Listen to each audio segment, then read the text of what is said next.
ogoyo ndamo maduong' miwuoro kodoko ka weche go mag dongruok kata doko ni pontiere ng'ikruok moko maneno ka kod kacha.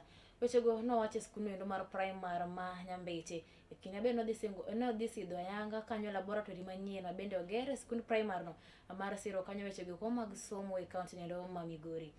Yango bende kanyo koni sirikal oseketo tenge omenda maromo kanyo bilion 2 ama koro geto tiyo godo chulo familia go bende nonwang'o hinyruok mago manowito johera gi kod jo ohala ma bende ni oyudo lal e kinde go eko ma bende ng'anyo ne nitiere pacho kaendi.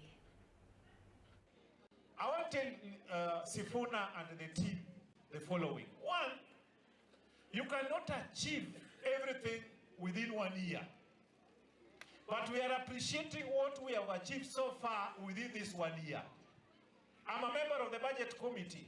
We have 2 billion to compensate those who lost their life, those who were maimed during demonstration, those who lost their businesses through demonstration in this financial year between now and June 30th. These people will receive 2 billion. This is an achievement. We have managed to bring the whole country together, inclusivity, where all tribes, the 42 tribes of Kenya, are feeling part and parcel of this government.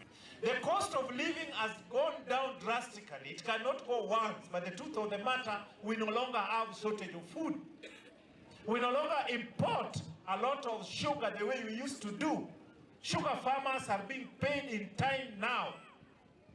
For the first time in a long time, our contractors are back on the road. Freedom of expression. Our young men, both in social media and other places, are no longer being abducted for expressing their mind.